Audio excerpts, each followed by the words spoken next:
Hello दोस्तों, स्वागत है आपका हमारे channel Kailash institute of chemical sciences में। कैसे हैं आप लोग? आई होप आप हमारी ये जो वीडियो सीरीज़ है ये थोरोली एंजॉय कर रहे होंगे ना। अब आप लोगों को लग रहा होगा कि सर इसमें एंजॉय की क्या बात है, हमको तो पल्ले नहीं पड़ रहा कुछ भी, हमारे तो ऊपर से जा रही इन चीज़ें। तो मैं आपको कह रहा हूँ बेटा, patience is the key to success. देखिए, अगर आप ऑलरेडी पहले पढ़ चुके हैं तो आपको ये चीज़ें समझ आ रही होंगी, आप उस चीज़ को रिलेट कर पा रहे होंगे। लेकिन अगर आप ये चीज़ पहली बार पढ़ रहे हैं तो मैं आपके साथ बिल्कुल एग्री करता हूँ कि आपको थोड़ी सी दिक्कत आ रही होगी, आपको लग रहा होगा यार ये क्या है।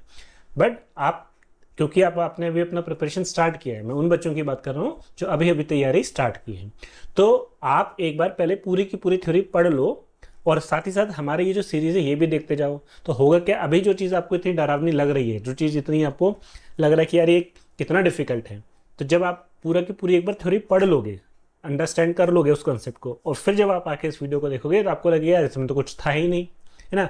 आराम से सवाल हमसे बन रहे हैं, इसलिए मैं हर क्वेश्चन को 10-10, 15-15 मिनट दे के समझा रहा हूँ, ताकि एटलीस्ट कुछ नहीं तो कम से कम आप अगर इससे थ्योरी नहीं समझ पा रहे हो तो कोई बात नहीं, कम से कम स्ट्रैटेजी तो समझ में आ रही है, अप्रोच समझ में आ रहा है। और इस सीरीज़ बनाने का पर्पस ही बेटा मेरा ये था कि आपको मैं एटलीस्ट अप्रोच सिखा पाऊँ कि क्वेश्चन जब एग्जाम में आएगा तो उसको सॉल्व कैसे करना है। अब यार देखो, बिना पढ़े तो वैसे भी आपको पता है कि आप नहीं क्लियर कर पाओगे, है ना। इतना ईजी भी नहीं है पेपर, पर मैं बताना चाह रहा हूँ कि इतना टफ नहीं जितना कि हमने माइंड में अपने बना लिया है। ठीक है, अप्रोच सीख जाओगे, थ्योरी आपके पास होगी, थ्योरी की नॉलेज आपके पास होगी बैक सपोर्ट में, इन दोनों की मदद से आप आसानी से अपना जीआरएफ और गेट का एग्जाम क्वालिफाई कर सकते हो। तो चलिए हम आगे बढ़ते हैं। नेक्स्ट क्वेश्चन नंबर 36 से लेकर क्वेश्चन नंबर 40 तक चलिए स्टार्ट करें। देखिए अब इसमें क्या पूछा है इन्होंने, the major product A and B formed in the following reaction are. इन्होंने पूछा है ए और बी बताना है वो आपको। तो अब ये जो है ना, ये आपका pure organic concept, organic synthesis का कंसेप्ट है, लेकिन ये इतना टफ नहीं है जितना कि हमें ये चीज़ दिख रही है। अब इसमें अप्रोच मतलब इसमें कंसेप्ट क्या है, दो रिएक्शन दी हुए हैं, दोनों रिएक्शन के हमें क्या बताना है, मेजर प्रोडक्ट बताना है। मतलब उन्होंने दो रिएक्शन को एक साथ मिला के पूछ लिया है। आप सोचिए ये पार्ट बी का सवाल है, तो क्या ऐसा लगता है कि बहुत ज़्यादा डिटेल मैकेनिज्म के मदद से ही आंसर निकलेगा? नहीं, ये सिर्फ आंसर निकलेगा आपके कंसेप्ट से, मतलब आपको उसका कंसेप्ट या उसका लॉजिक पता होना चाहिए क्या है। तो देखिए जो पहला कंपाउंड है, चलिए आइए हम डिस्कस करते हैं।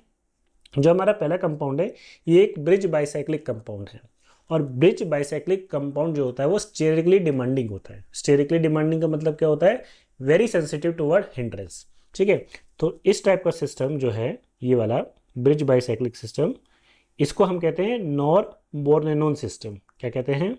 नॉर बोर्नेनोन सिस्टम। ठीक है, अब इसमें जो न्यूक्लियोफाइल का अप्रोच होता है वो दो जगह से हो सकता है। न्यूक्लियोफाइल कौन है यहाँ पर, हमारा क्या दिया हुआ है, methyl magnesium bromide, Grignard reason. और आपको पता है ग्रिग्नार्ड रीजन क्या है, ऑर्गेनो मेटेलिक कंपाउंड है, मैग्नीशियम पर पॉजिटिव और मिथाइल पर नेगेटिव। हालांकि ये प्योर पॉजिटिव प्योर नेगेटिव नहीं होता, पार्शियल पॉजिटिव पार्शियल नेगेटिव होता है, बस जैसे आपको समझाने के लिए मैंने आपको बताया।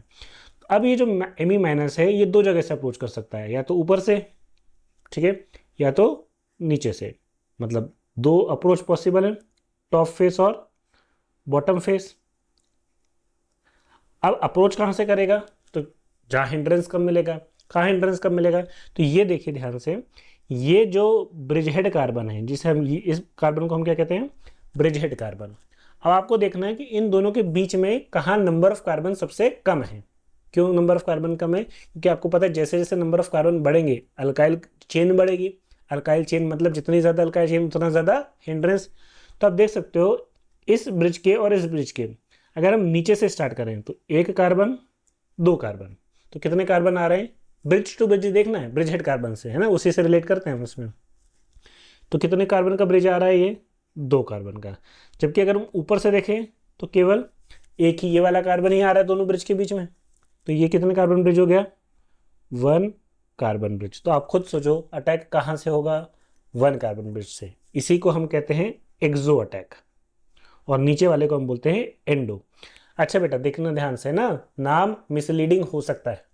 एक्सो का मतलब ये नहीं होता ऊपर से, एक्सो का मतलब होता है लेस हिंडर्ड फेस से, और एंडो का मतलब नीचे से नहीं होता जनरली, है ना, हमको ऐसा लगता है यहाँ पर कि नीचे से हो रहा है। एंडो का मतलब होता है मोर हिंडर्ड फेस से, जहाँ नंबर ऑफ कार्बन एटम दो ब्रिज कार्बन के बीच में ज़्यादा हो।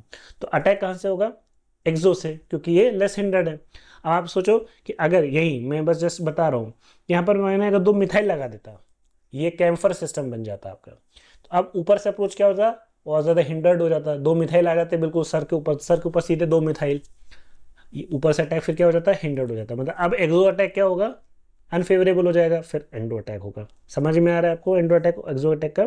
समझाने के लिए बस हम आपको ये बता देते हैं कि एक्सो का मतलब ऊपर से और एंडो का मतलब नीचे से। तो अभी मिथाइल अगर टॉप फेस से अटैक करेगा, एक्सो अटैक करेगा, तो क्या होगा, ये जैसे ही अटैक करेगा ये पाई बॉन्ड शिफ्ट होगा, क्या बनेगा, O माइनस। और यही आप देख सकते हो जो हमने क्या लिया हुआ है, एसिडिक वाटर लिया हुआ है, तो यही O माइनस वाटर से क्या ले लेगा, H प्लस, और क्या बना लेगा, OH। ओवरऑल स्टीरियोकेमिस्ट्री क्या होगी, मिथाइल को शो करेंगे ऊपर कि ऊपर वाले टॉप फेस से, और OH जाएगा नीचे। तो आप पहले, अब आप ऑप्शन चेक करो, तो मैं यहीं पर इसका प्रोडक्ट बना दूँ, क्या बनेगा, ये बनेगा मिथाइल ऊपर और OH नीचे। Me चेक कर लो कौन सा प्रोडक्ट है जिसमें मिथाइल ऊपर है और OH नीचे है। तो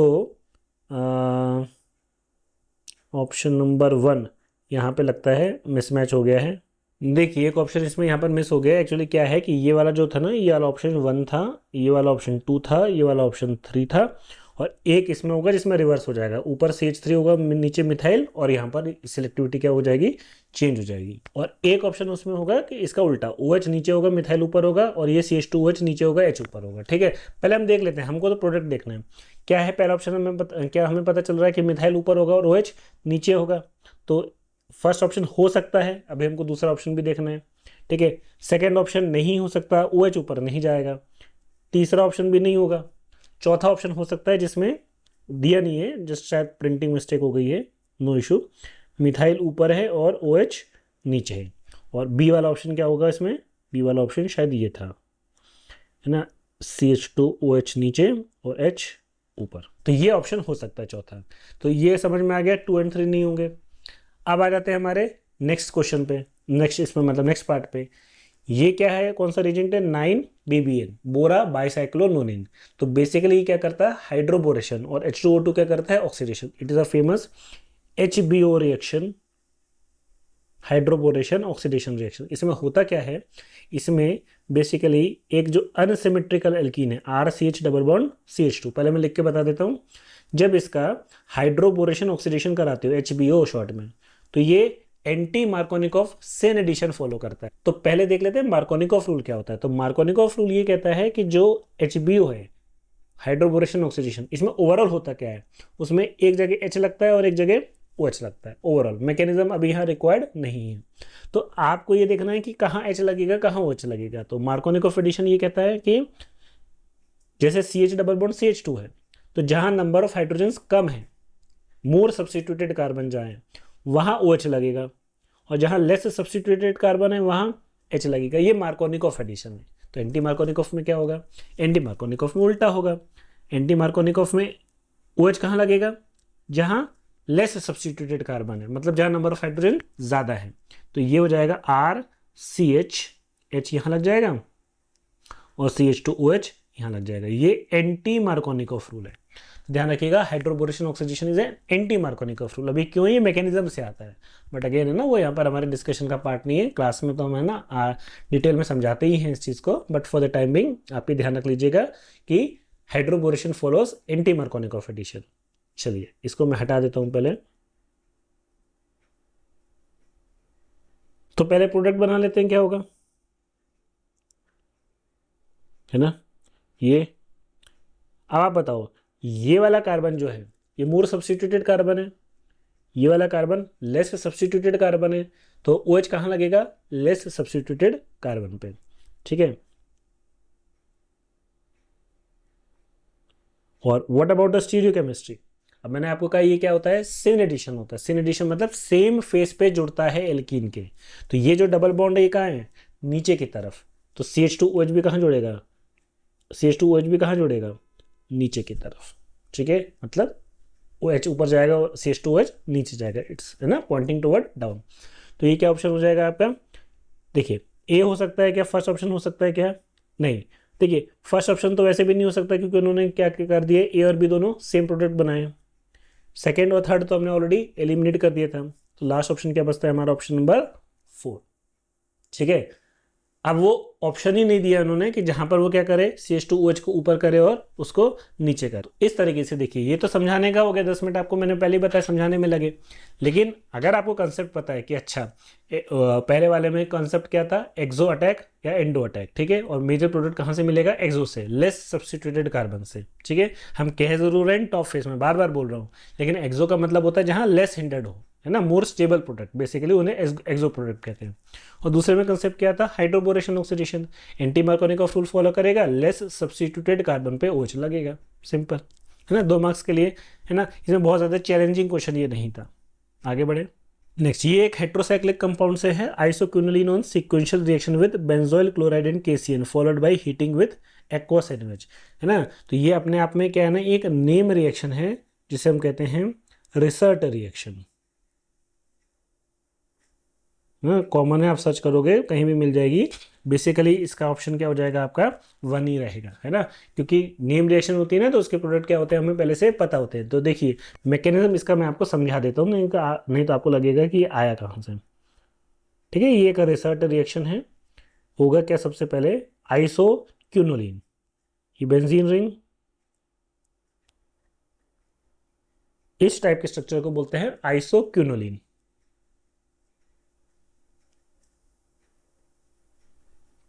ठीक है। अब क्या कर रहा है, सबसे पहले ये बोल रहा है reaction with benzoyl chloride PHCOCl।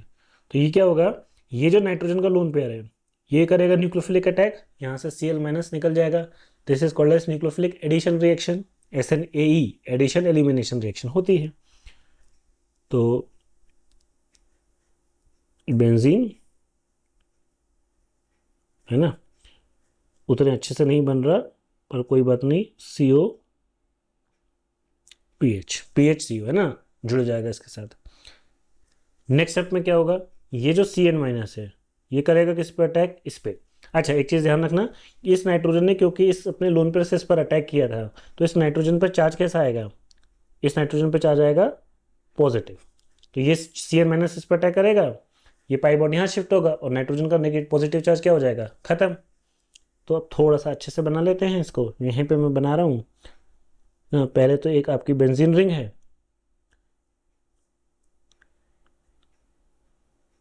ये क्या लग गया Cn, और इसके साथ क्या जुड़ा है, थोड़ा सा अच्छे से बनाने की कोशिश करता हूँ मैं, ताकि आपको समझ आ जाए कि, है ना, थोड़ा सा अच्छे से बनाने की मैं ट्राई कर रहा हूँ।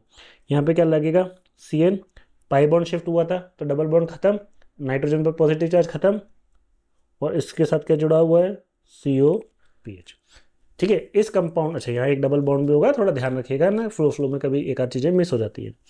इस कंपाउंड को बोलते हैं रिसर्ट कंपाउंड, और ये एक इंटरमीडिएट है, अब इससे चल के आप, है ना, n नंबर ऑफ कंपाउंड बना सकते हो, दिस इज कॉल्ड एज रिसर्ट कंपाउंड।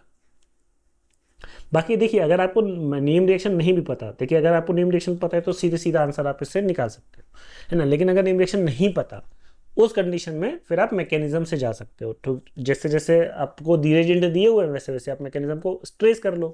पहले स्टेप में क्या किया, नाइट्रोजन के लोन पेयर ने न्यूक्लियोफिलिक एडिशन किया, इस नाइट्रोजन पर क्या लग गया, benzoyl group, PHCO group, nitrogen पर पॉजिटिव चार्ज, साइनाइड ने अटैक किया अल्फा कार्बन पे, पाई बॉन्ड शिफ्ट हुआ, नाइट्रोजन का पॉजिटिव चार्ज खत्म हुआ, ठीक है। नेक्स्ट क्या होगा, अब ये बोल रहा है हीटिंग विद NaOH, NaOH के साथ क्या करते हो, हीट करते हो। तो बेटा NaOH क्या है, NaOH एक स्ट्रॉन्ग बेस है, और स्ट्रॉन्ग बेस में हीटिंग के प्रेजेंस में NaOH का एक ही काम है, पूरे मॉलिक्यूल को स्कैन करेगा और उसमें से जो सबसे एसिडिक हाइड्रोजन होगा उसे निकाल लेगा। तो इस पूरे मॉलिक्यूल में इसको सबसे ज़्यादा एसिडिक हाइड्रोजन कहाँ दिखेगा, साइनाइड वाले कार्बन पे, मतलब इस कार्बन पे। क्यों, इस कार्बन का जब H निकालेगा तो नेगेटिव चार्ज कहाँ आएगा, इस कार्बन पे, और नेगेटिव चार्ज साइनाइड के -M से क्या है, हाईली स्टेबलाइज, और बेंजीन रिंग की एरोमेटिसिटी भी है, रेजोनेंस भी है। तो ये वाला कार्बन का हाइड्रोजन हाईली एसिडिक होगा, तो ये OH माइनस क्या करेगा, इसको यहाँ से निकाल देगा। इस पर क्या बना, नेगेटिव चार्ज। अब ये नेगेटिव चार्ज क्या करेगा, इंटरनल अटैक, और यहाँ से ये बेंजोइल ग्रुप क्या बन के निकल जाएगा, PHCO माइनस, और ये नेगेटिव चार्ज ऑलरेडी स्टेबल है बेंजोइल ग्रुप के रेजोनेंस के कारण, है ना। और ये फिर सॉल्वेंट से एक H लेके, है ना, आगे फर्दर ये वर्कअप में खत्म हो जाएगा, ठीक है। और ये स्टेप क्यों हुई, क्योंकि एक्चुअली आप देखोगे जब ये कंपाउंड बना था रिसेट कंपाउंड, इसमें यहाँ डबल बॉन्ड नहीं था। मैं थोड़ा सा आपको शो करूँ, इसमें यहाँ पे डबल बॉन्ड नहीं था। तो होगा क्या कि ये बेंजीन रिंग जो है ये तो एरोमेटिक है, लेकिन ये रिंग की एरोमेटिसिटी क्या हो गई, डिस्टर्ब हो गई। इस रिंग की एरोमेटिसिटी को वापस रिगेन करने के लिए ये स्टेप आगे फॉरवर्ड जाती है। साइनाइड माइनस इसका एक H निकालता है, इसका नेगेटिव चार्ज बनता है। यही नेगेटिव चार्ज क्या करेगा, इंटरनल अटैक, और यहाँ से ये पूरा का पूरा बेंजोइल ग्रुप निकल जाएगा। तो अल्टीमेटली क्या बनेगा आपका, ऑप्शन नंबर 1। नेक्स्ट सवाल देखिए बेटा, तो ये फिजिकल केमिस्ट्री का बोल लो या ये जनरल बेसिकली कैलकुलेशन बेस्ड सवाल है। एक बोला है complete combustion of 9.83 milligram of an organic compound gives, इतने CO2 देता है, इतने मिलीग्राम H2O देता है, और मास एनालिसिस करने से इसका हमें जो मॉलिक्यूलर वेट मिलता है वो कितना मिलता है, 130। तो आपको किसकी वैल्यू बतानी है, x की, ठीक है ना। आप देखिए ये सवाल क्या है ना, दो तरीके से कर सकते हो। बहुत से लोग इसको है ना बिल्कुल अलग तरीके से कराते हैं। कौन कौन से तरीके से कराते हैं कि वो क्या करेंगे, सबसे पहले जो कार्बन डाइऑक्साइड दिया है इसमें से क्या करेंगे, पहले कार्बन का मास निकालेंगे, फिर हाइड्रोजन का मास निकालेंगे, फिर ऑक्सीजन का निकालेंगे, फिर उसको मॉलिक्यूलर मास से डिवाइड करके उसको किस में कन्वर्ट करेंगे, मोल्स में, है ना। फिर उसको किस में कन्वर्ट करेंगे, क्या निकालेंगे, उसका एम्पेरिकल फॉर्मूला। फिर उसका सिंपल नंबर से डिवाइड करके उसको एक होल नंबर में कन्वर्ट करेंगे, और फिर वहां से जाके किसकी वैल्यू निकालेंगे, एक्स की। तो बेटा ये होता है ना खच्चर मेथड। खच्चर समझते हो, खच्चर सुना ना वर्ड, मिक्स। तो ये खच्चर तरीका होता है, गधों वाला काम होता है बेसिकली। कहने का क्या है ना कि आप क्यों टाइम वेस्ट करना 2 नंबर के क्वेश्चन में, अगर आप पहले क्या है ना। और बहुत सी जगह सिखाते भी ऐसे ही, बताते भी ऐसे हैं कि वो इसी स्टेप से चलते हैं। क्या स्टेप से चलते हैं कि पहले क्या करेंगे, वो मैंने वही बताया, वही सेम प्रोसीजर फॉलो करेंगे। पहले कार्बन हाइड्रोजन ऑक्सीजन का मास निकालेंगे, फिर उसका मोल्स निकालेंगे, फिर उसका एक लीस्ट नंबर से डिवाइड करके जो बेसिकली एम्पेरिकल फॉर्मूला निकालने के लिए कैलकुलेट होता है वो निकालेंगे, फिर मल्टीप्लाई करेंगे, देखेंगे कि भाई होल नंबर कहाँ से हम मल्टीप्लाई कर सकें। तो अननेसेसरी क्या होगा ना, कुछ नहीं तो कम से कम आपको 5 मिनट, है ना, कुछ नहीं तो 5 मिनट आपके इसमें क्या हो जाएगा, खराब हो जाएगा इस पूरे प्रोसीजर को, अगर आप खच्चर मेथड से करोगे तो। देखने वालों ने तो क्या क्या नहीं देखा होगा, मेरा दावा है कि इस तरीके से इस सोल्यूशन को नहीं देखा होगा। आप देखो जो मैं आपको तरीका बताऊंगा ना, सिर्फ 30 सेकंड्स के अंदर आपका आंसर आ जाएगा, लेकिन समझाने के लिए मुझे थोड़ा टाइम लगेगा आपको कि इसके पीछे का अंडरलाइन कंसेप्ट क्या है। चलिए आइए देखिए, मजा आएगा आपको। इस प्रॉब्लम को सॉल्व करने से पहले इसका जो है ना थोड़ी सी थ्योरी समझ लेते हैं कि क्या है ना। थ्योरी समझ जाओगे फिर आप देखोगे कि है ना खुद ही 30 सेकंड ज़्यादा से ज़्यादा 1 मिनट के अंदर आप इसको निकाल सकते हो। कैसे निकाल सकते हो, देखिए एक कंसेप्ट होता है, इसे कहते हैं POAC concept, principal of atom conservation. देखो यार ये क्या होता है, मैं आपको सिंपल एक रिएक्शन से समझाता हूँ। जैसे N2 plus H2 gives ammonia. क्या ये रिएक्शन बैलेंस है, नहीं।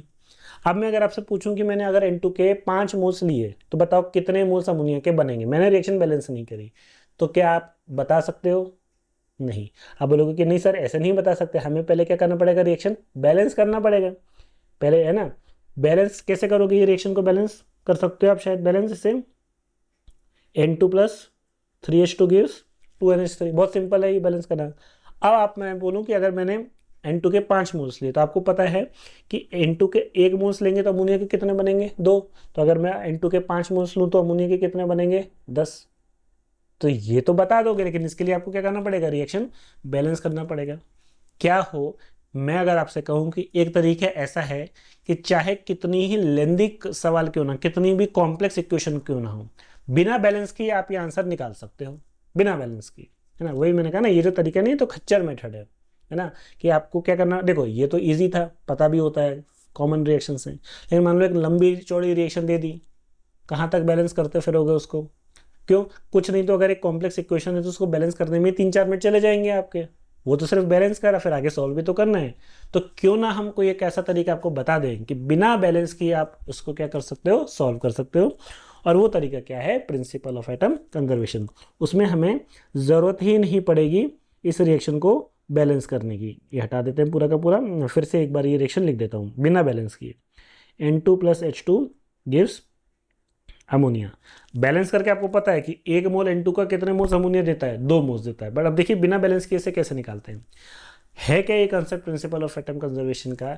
यार आप एक बात बताओ, अगर एक रिएक्शन हो रही है और हम मान के चल रहे हैं कि पूरा का पूरा किस में कन्वर्ट हुआ, रिएक्टेंट प्रोडक्ट में, तो जो एटम्स रिएक्टेंट में होंगे वही प्रोडक्ट में कन्वर्ट होंगे, ओफो भाई, रिएक्टेंट में क्या होता है, रिएक्टेंट के बॉन्ड टूटते हैं दोनों, जैसे N2 है, N2 के बीच के बॉन्ड ब्रेक होंगे, H2 के बीच के बॉन्ड ब्रेक होंगे, N और H आपस में कंबाइन होंगे और अमोनिया बनाएंगे, यही होगा ना।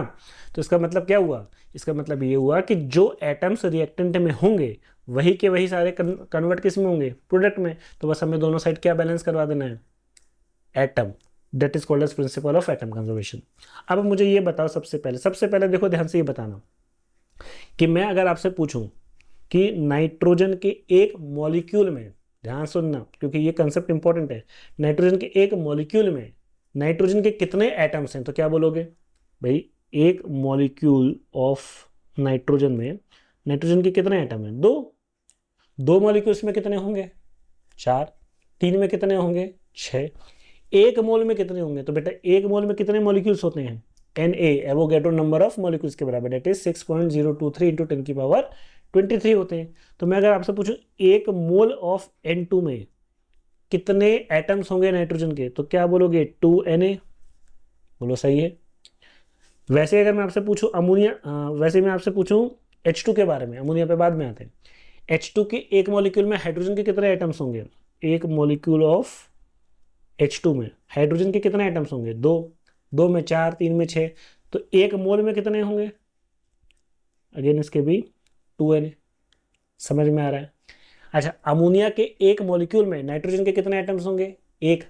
अमोनिया पे आ जाते हैं, बताओ अमोनिया के एक मॉलिक्यूल में नाइट्रोजन के कितने एटम्स होंगे, एक। हाइड्रोजन के कितने एटम्स होंगे, 3। एक मोल में तो हम बोलेंगे एक मोल नाइट्रोजन के एटम होंगे और 3 मोल हाइड्रोजन के एटम होंगे। ठीक है, यही है principle of atom conservation. Number of atoms in reactant is equal to the number of atoms in product. तो बेसिकली ये जो 2Na आ रहा है, 1Na और 3Na आ रहा है, ये है क्या, इसको जरा ध्यान से समझते हैं। दो चीजों से मिलकर बना है, 2 इंटू Na।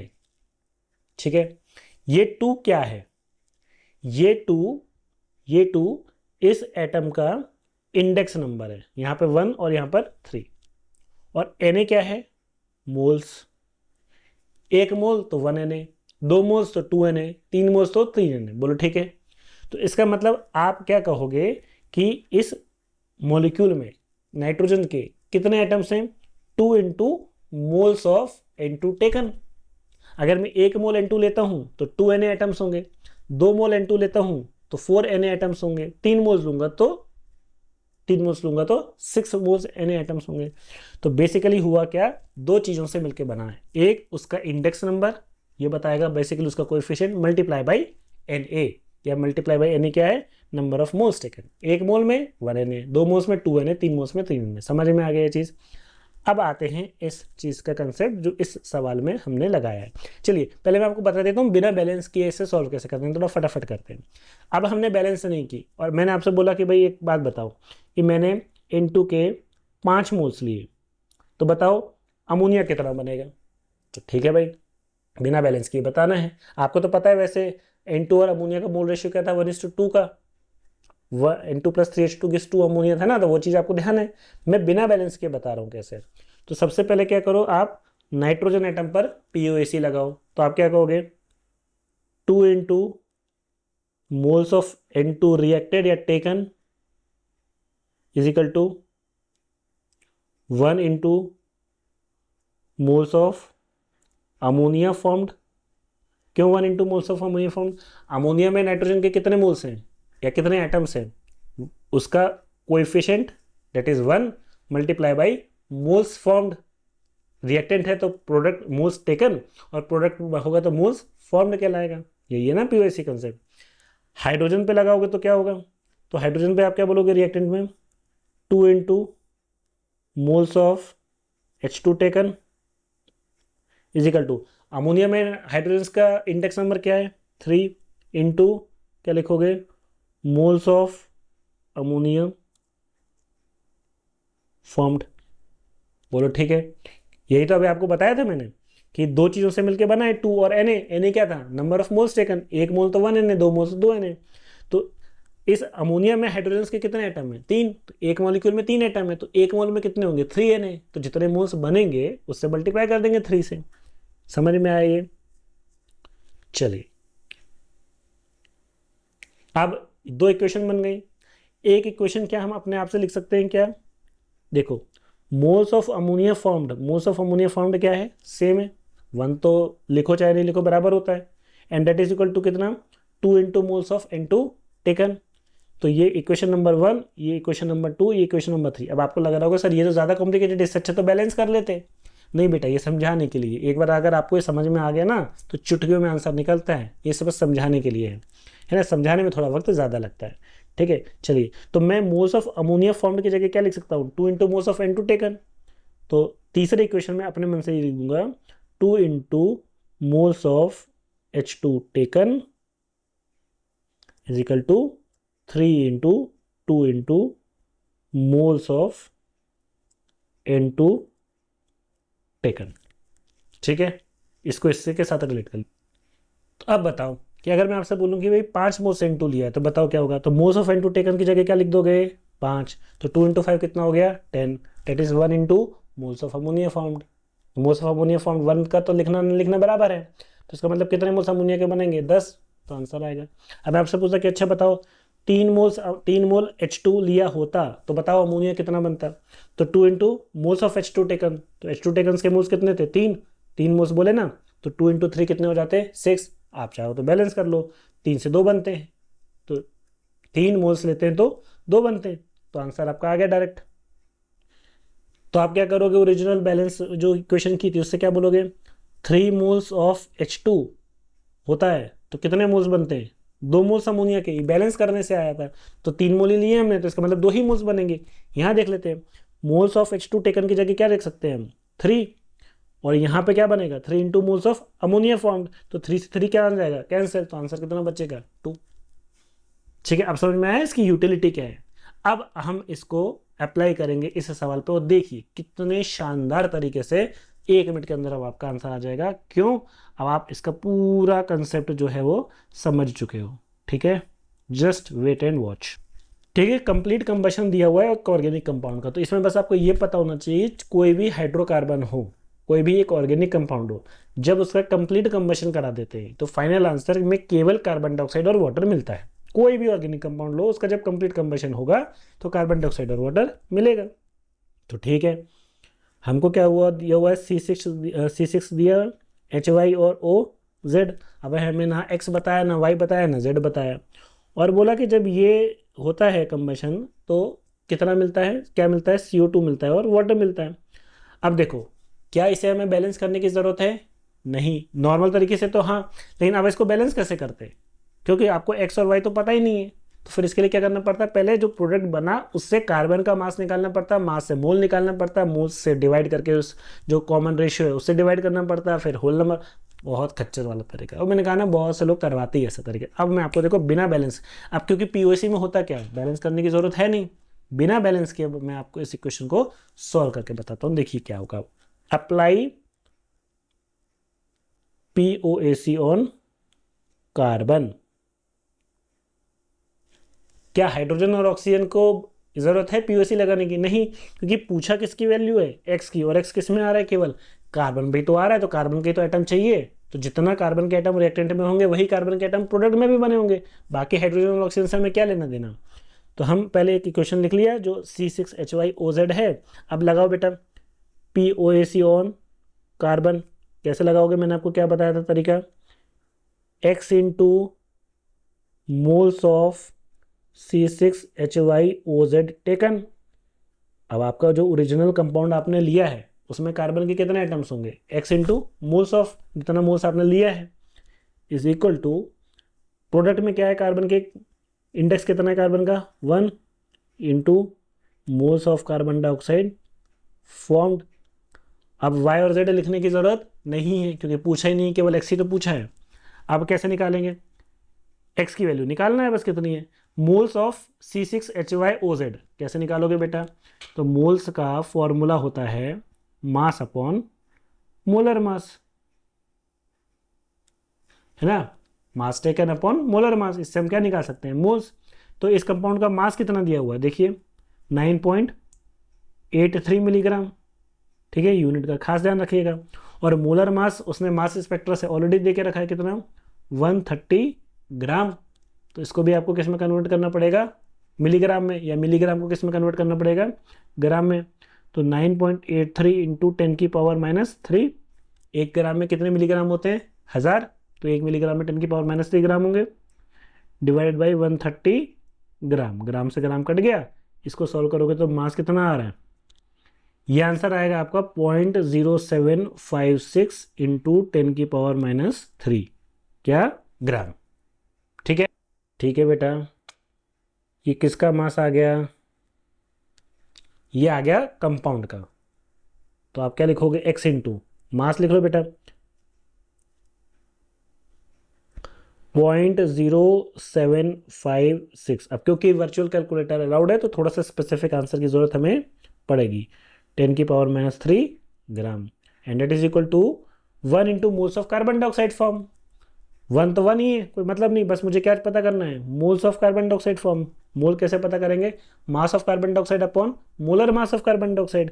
तो मास कितना बोला है उसने, 23.26, 23.26 मिलीग्राम डिवाइड बाई 44 ग्राम। ये कैसे आया, तो कार्बन डाइऑक्साइड का जो मोलर मास होता है वो 44 होता है। तो ये चीज़ आपको पता होनी चाहिए, वरना आप नॉर्मल कैलकुलेट भी कर सकते हो। कार्बन का कितना होता है 12, ऑक्सीजन का कितना होता है 16, 2 ऑक्सीजन का 32, 32 और 12 44। ठीक, तो 23.26 मिलीग्राम। इसको भी कन्वर्ट कर लें बेटा, 23.26 इंटू 10⁻³ ग्राम डिवाइड बाई 44 ग्राम। ग्राम से ग्राम छम हो गया, 23.26 अपॉन 44 करोगे तो क्या आएगा, तो ये आएगा 0.5286 इंटू 10⁻³ ग्राम। ठीक है, समझ में आ गया। बस अब क्या है, अब x आ गया। अब आपका देखो जरा, x इंटू इस पूरे को उठा के मैं यहां लेके आऊं, ठीक, इज इक्वल टू, इसकी जगह क्या है, ये इसी के बराबर था ना, मोल्स ऑफ कार्बन डाइऑक्साइड, ये आ गया। तो देखो बेटा, 10⁻³ 10⁻³ उड़ गया, x कितना आ गया, x आ गया 0.5286 डिवाइडेड बाई 0.0756। जब सॉल्व करोगे तो रफली आंसर आएगा 6.99, that is equal to 7, option 1। कैसे रही, ठीक है, बोल दो जो आपके मन में आ रहा होगा। क्या आ रहा है आपको, वाह क्या बात है, ठीक है, मजा आया आपको। ना हाइड्रोजन की जरूरत पड़ी मुझे, ना उसके मास की, ना उसके मोल की, ना एम्पेरिकल फार्मूला की। क्यों करना, आपको समझ में कितना पावरफुल मेथड है ये पीओसी। आपको लग रहा होगा जब मैं पहले बता रहा था कि इतना करने से अच्छा तो क्या था, हम सीधा सीधा बैलेंस कर लेते हैं, लेकिन नहीं बेटा, इस टाइप के सवाल चुटकियों में सॉल्व हो जाते हैं पीओसी के मेथड की, पीओसी की टेक्निक से। और ये कोई बेटा शॉर्टकट नहीं है, ये कंसेप्ट ही है, ये लॉजिक से समझाया है मैंने आपको कोई शॉर्टकट नहीं बताया है। लेकिन ऐसे सवाल, क्योंकि एक तो 2 मार्क्स का सवाल है, तो खुद एग्जामिनर, मैंने आपको लास्ट वीडियो में पहले एक चीज़ बताई थी कि नेट के एग्जाम में कभी भी एग्जामिनर आपका टाइम खराब नहीं करेगा, वो आपका दिमाग खराब करेगा। छोटी सी चीज़ होती है बेटा पकड़ने के लिए, अगर आपने वो पकड़ ली तो आंसर आपका बहुत जल्दी चुटकियों में आता है, 1 मिनट तो बहुत ज़्यादा ले लिया। ये अगर आप इसमें है ना थोड़ा हो गए, तुरंत निकाल सकते हो, क्या तो पूरे टेबल वेबल बनाने की। ठीक है, चलिए आगे। नेक्स्ट ये चीज़ जो पूछी है, अब देखो, एक तो इसका सोल्यूशन जो होता है ना लॉजिकल तरीके से निकाल सकते हैं, दूसरा फॉर्मूला बेस में निकाल सकते हैं। क्या पूछा है, for an eigen state sigh of a time independent Hamiltonian. क्या पूछा है इसमें, क्या ऑप्शन से 4 स्टेटमेंट है, both Sai and Sai star psi R time independent.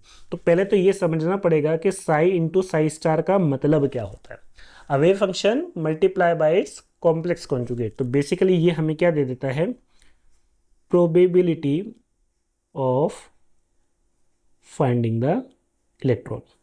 Wave function अपने आप में कोई फिजिकल सिग्निफिकेंस नहीं रखता, लेकिन वेव फंक्शन का स्क्वायर, अब यहाँ स्क्वायर ना लेके उसको मल्टीप्लाई किया है कॉम्प्लेक्स कॉन्जुगेट से। कारण क्या है कि अगर वेव फंक्शन में कोई एक ऐसा टर्म हो जो कि क्या हो, इमेजिनरी हो, तो उसका जब हम स्क्वायर करेंगे तो वो भी एक इमेजिनरी टर्म आएगा। और वेव फंक्शन का स्क्वायर क्या देता है हमें, probability of finding the particle.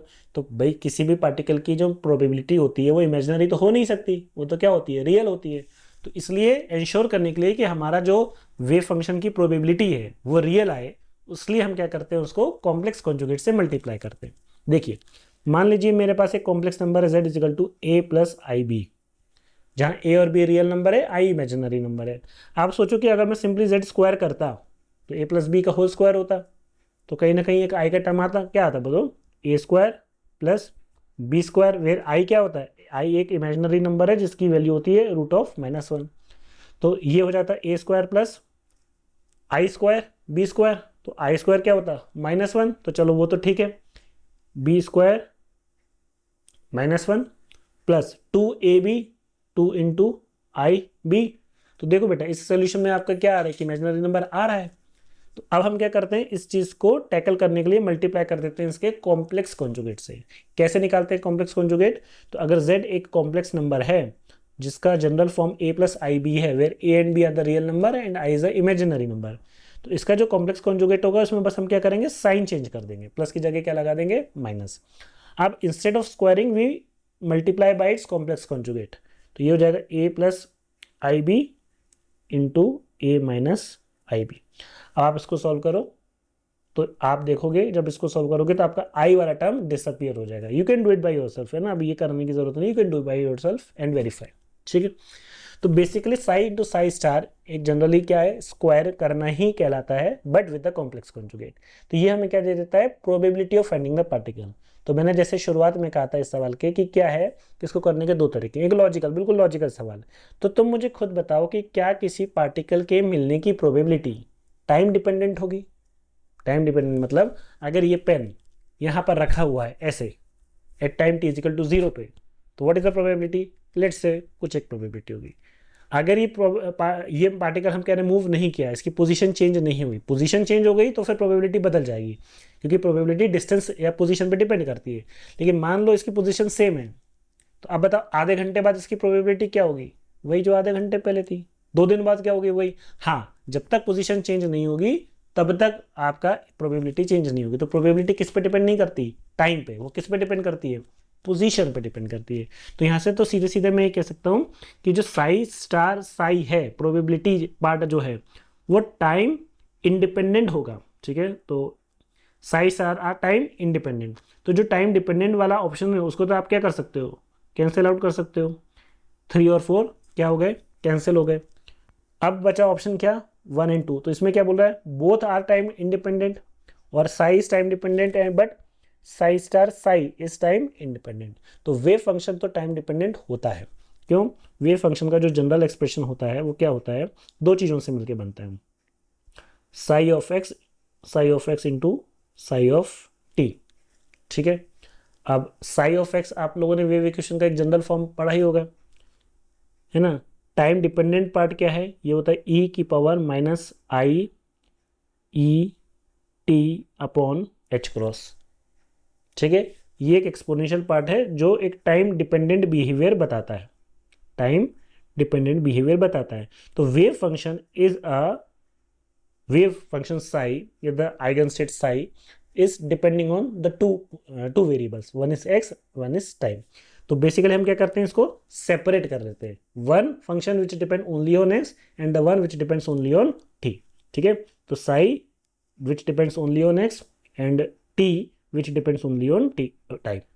This time dependent part is given by e की power minus I E t by h cross और साई इज एक्स। तो मतलब आपका जो वेव फंक्शन है वो टाइम और पोजीशन दोनों पे डिपेंड करता है, लेकिन साई स्टार साई ये केवल किस पे डिपेंड करता है, टाइम इंडिपेंडेंट होता है, ये केवल पोजीशन पे डिपेंड करता है। आप चाहो तो वेरीफाई कर सकते हो, जब आप साई को मल्टीप्लाई करोगे साई स्टार से तो क्या होगा, तो साई स्क्वायर हो जाएगा ये, ठीक है, जो पोजीशन वाला है, इनटू ई की पावर माइनस आई E T upon H cross था, मल्टीप्लाई बाय इसके कॉम्प्लेक्स कॉन्जुगेट, तो माइनस की जगह क्या कर देना है, प्लस, प्लस हो जाएगा i E T upon H cross.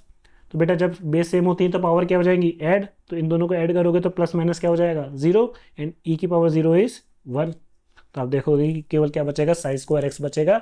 That means the probability is position dependent not on time dependent. वो तो हमने लॉजिकली वैसे ही समझ लिया था।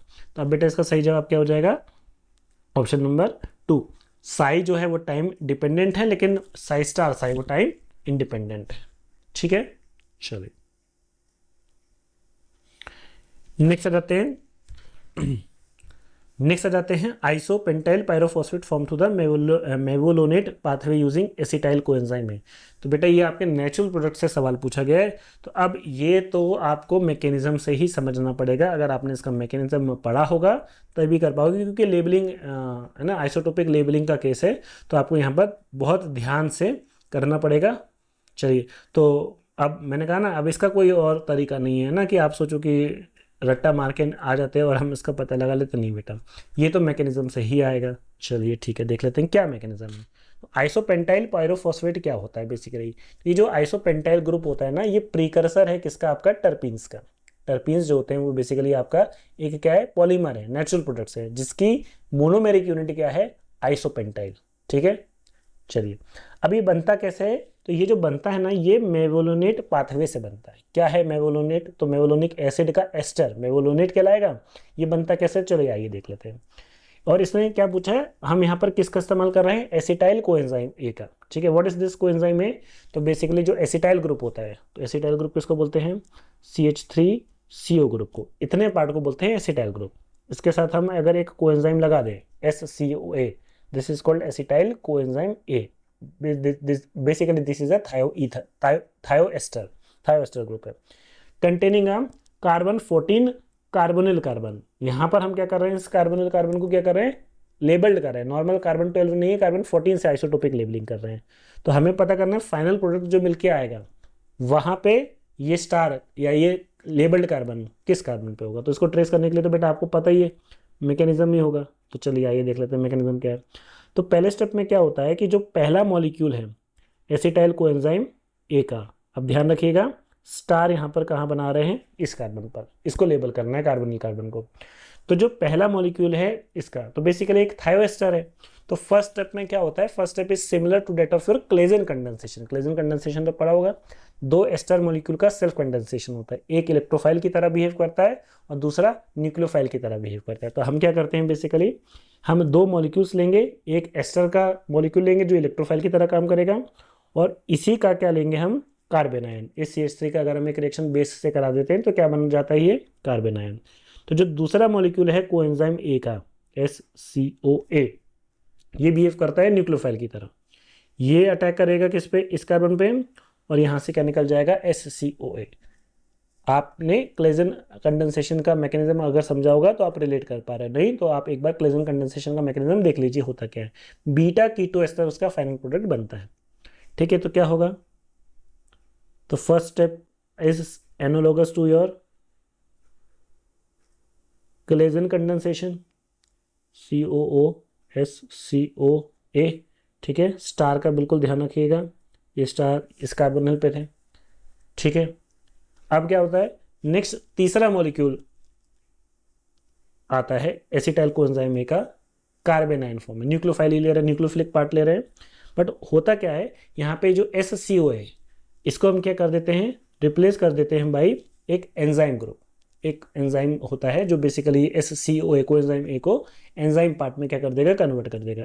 ठीक है, एंजाइमेटिक पार्ट होता है ये, HMG करके बेसिकली एक एंजाइम होता है जो कि ये काम कराता है। ठीक है, तो ये CH2CO-। अब ये रिएक्शन क्या है, इस पर अटैक करेगा, ये पाई बॉन्ड यहाँ शिफ्ट होगा, ऊपर आएगा नेगेटिव चार्ज, वो सॉल्वेंट से क्या ले लेगा, H। तो ये कौन सी रिएक्शन हो गई, तो पहली रिएक्शन मैंने आपको बताई कौन सी है, क्लेजन कंडेंसेशन। दूसरी रिएक्शन भी similar to your that of aldol condensation. ठीक है, एल्डोल में यही होता है। तो आप देखिए CH3CO- क्या ले लेगा, H। ठीक है, अब ध्यान से इसके साथ क्या जुड़ा हुआ है, CH2COSCOA, और इसके साथ अभी अभी क्या जुड़ गया, CH2 थोड़ा सा अच्छे से लिखेंगे, CH2COS एंजाइम है ना। स्टार देख लीजिएगा कहाँ कहाँ है, इस कार्बन पे भी स्टार है, इस कार्बन पे भी स्टार है, और अब इस कार्बन पे स्टार है। तो बेसिकली हमारे एसिटाइल कोएंजाइम के कितने मॉलिक्यूल्स लगते हैं, 3, एक इलेक्ट्रोफाइल और 2 न्यूक्लियोफाइल। तो एक क्लेजन का इनोलेट बनेगा और एक एल्डोल का इनोलेट बनेगा। ठीक है, तो ये बन गया आपका। अब इसी को अच्छे से सजा के लिख लो। अब है ना, ये तो थोड़ा सा ऐसे समझ में नहीं आ रहा है, तो इसको देखो बेटा, सजाने का तरीका क्या है। देखो बेटा ध्यान से, इस कार्बन पे फोकस करना, देखो इस कार्बन पे फोकस करना है। इस कार्बन से क्या जुड़ा हुआ है, एक मिथाइल और एक OH, इसी का ये कार्बन है। इस कार्बन से क्या जुड़ा है, एक मिथाइल और एक OH। और क्या जुड़ा हुआ है देखो, CH2COS और CH2COS एंजाइम है ना। तो CH2 हो गया, COSCOA, CH2 हो गया COSCOA और CH2CO कहाँ गया, S एंजाइम। ठीक है, इतना पार्ट जुड़ा है तो थोड़ा सा अच्छे से लिख ले, अब समझ में आ रहा है। नेक्स्ट में क्या होगा, एक एंजाइम है HMG सिंथेस। इसका काम क्या होगा, ये वही है जो तीसरे मॉलिक्यूल में इसने किसको कन्वर्ट किया था, कोएंजाइम ए को एंजाइम पार्ट में कन्वर्ट किया था।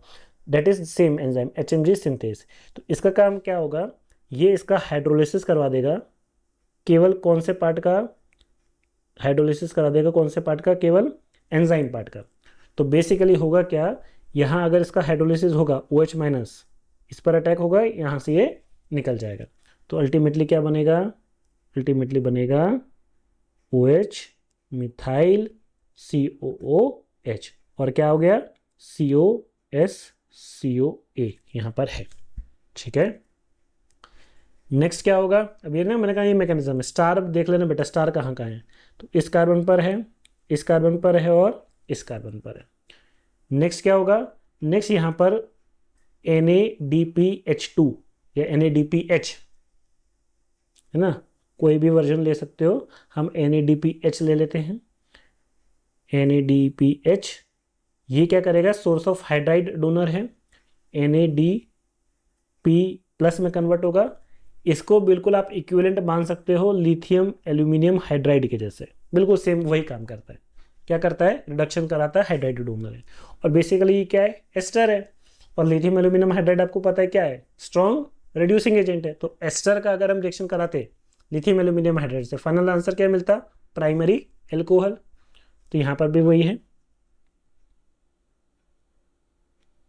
क्या आ गया, OH मिथाइल COOH और यहाँ पे क्या हो जाएगा CH2OH। तो पहले एस्टर से एल्डिहाइड बनेगा, एल्डिहाइड से फिर क्या बनेगा, एल्कोहल। इसी को बोलते हैं मेवलोनिक एसिड। ठीक है, and this pathway is called as mevalonic acid pathway. अब नेक्स्ट स्टेप में क्या कराना है, देखिए यहां यूज होगा ATP का, ATP एडिनोसाइन ट्राइफॉस्फेट। तो ये क्या करता है, ये कन्वर्ट होगा ADP में प्लस गिविंग PI क्या है, इनऑर्गेनिक फॉस्फेट है, तो फॉस्फेट ग्रुप ट्रांसफर करता है, फॉस्फेट ग्रुप PO4 3-। ठीक है, तो ATP कन्वर्ट होगा ADP में गिविंग फॉस्फेट। दो मॉलिक्यूल्स ATP के यूज होंगे, दो ADP बनेंगे, दो बनेंगे। और जब दो फॉस्फेट ग्रुप जुड़ते हैं तो ये कहलाता है पायरोफॉस्फेट। एक जुड़ता है तो फॉस्फेट, दो जुड़ता है तो पायरोफॉस्फेट।